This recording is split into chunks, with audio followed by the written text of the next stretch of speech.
Hi guys, this video is a response to a request from Paul, who's struggling with the last part of the AI cube. Not necessarily the plain cube version, but many other 4x4 puzzles have also been converted to AI puzzles. I was able to solve the original AI cube by myself, with a little bit of help from R-Line from Twisty Puzzles, whose videos have unfortunately all been removed from the internet now, and I can't use that for help. But the AI Megamorphinx version 2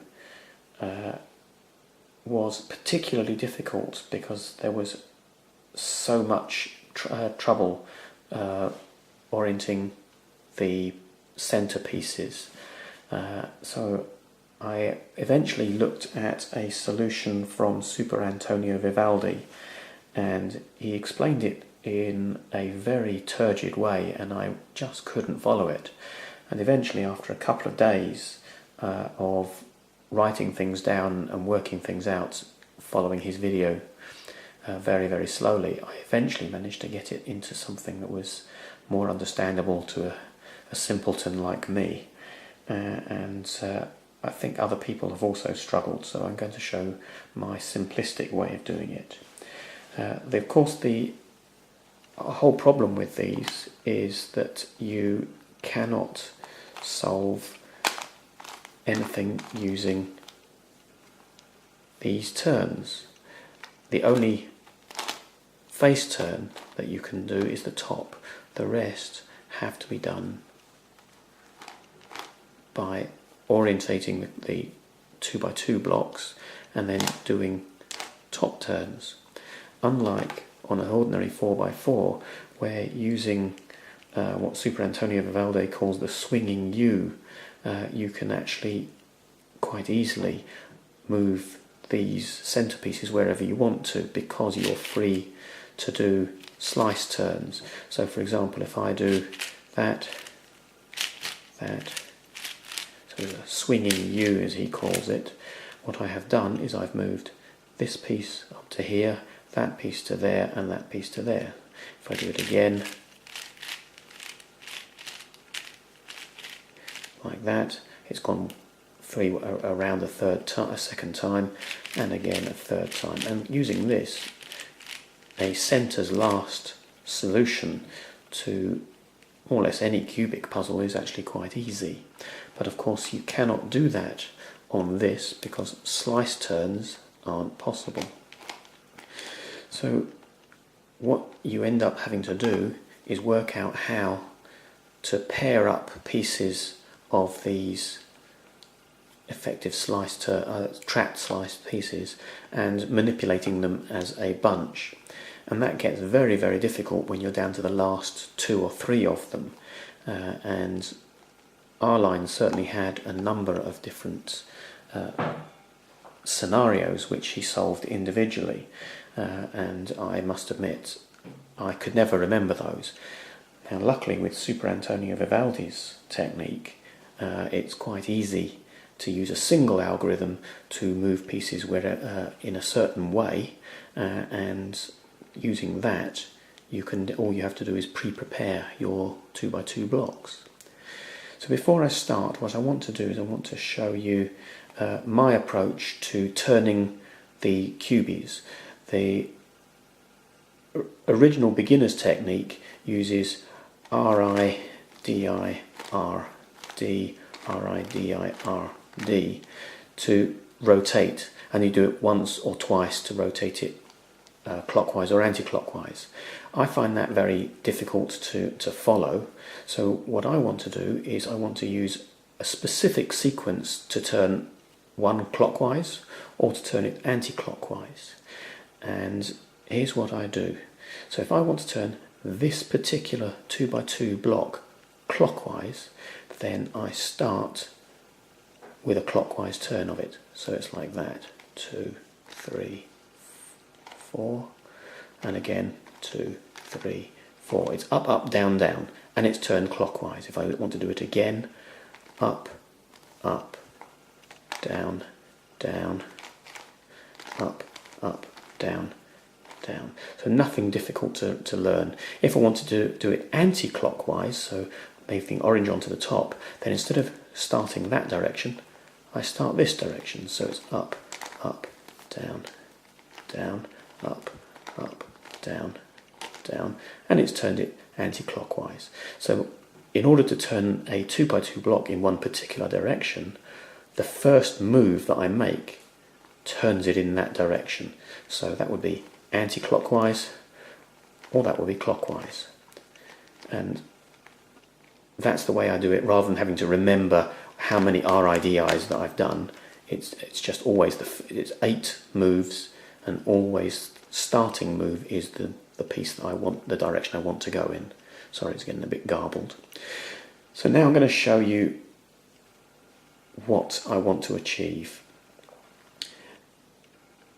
I've got this organised, so I want to move this blue centrepiece over to this green centrepiece, that green to there, and that to there. So it's a 3 cycle, as you would expect with the so-called law of cubes.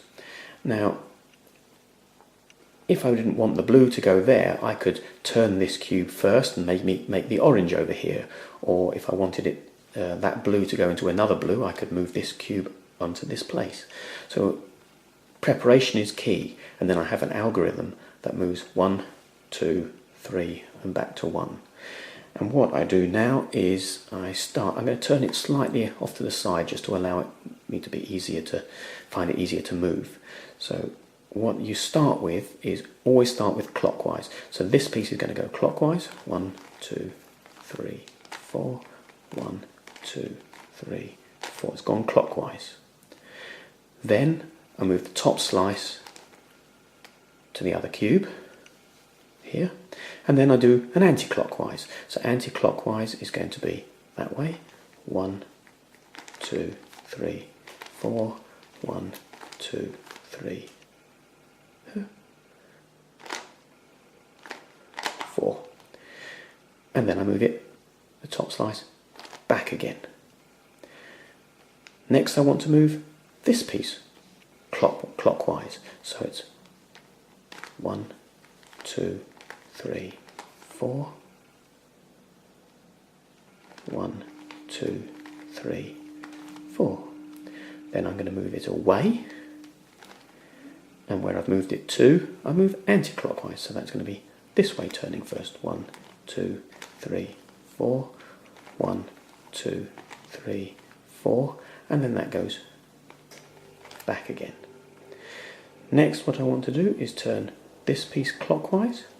1, 2, 3, 4. 1, 2, 3, 4. And for the first time, I'm now moving a piece away, out of where those 2 blocks, and I'm going to turn it clockwise again. 1, 2, 3, 4. 1, 2, 3, 4, and turn that piece back. So you can see these are all as they were, and what I've effectively done, now these are actually rotated, so if I now do 1, 2, 3, 4, 1, 2, 3, 4 for that one, so the blue is there, turn that one anti-clockwise, 2, 3, 4, 1, 2, 3, 4. So what I've done is the blue has gone to there, the green has gone to there, and the red has gone to there. If I wish to do it again, just to show you again a second time, this piece, this corner goes clockwise, so we're starting that way. 1, 2, 3, 4. 1, 2, 3, 4. Move the slice top to the back. Then we're going to go anti-clockwise, so that's this way. 1, 2, 3, 4. 1,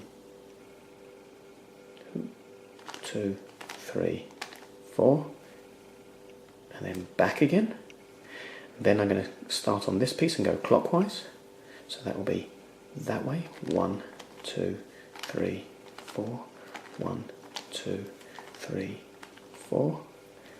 Move it to the front, and then this piece will go anti-clockwise. 1, 2, 3, 4. 1, 2, 3, 4, and back again. Then I will turn this one clockwise. 1, 2, 3, 4. 1, 2, 3, 4. Move it off to the one of the pair that we haven't done anything to. Do it clockwise again. 1, 2, 3, 4. 1, 2, 3, 4. And back. And then just rotate them again, just into the original position. And that one also goes anti-clockwise. And you can see we've gone even further, so the blue face now has the green in it, so it's gone from there to there to there. That blue has gone from there to there to there, and the red has gone from there to there. If I do it a third time, then it'll return it. And that is a great way to solve the AI cube with just one single algorithm. It's actually quite logical, doesn't require much to remember, as long as you remember the ways to turn 2x2 blocks clockwise and anti-clockwise, and you just remember that you're going clockwise, slice, anti-clockwise, slice, clockwise, slice, anti-clockwise, slice, etc. I'll put the algorithm down in the notes. Hope that's useful to you, Paul, and anyone else that's trying to solve the AI cube. Thank you.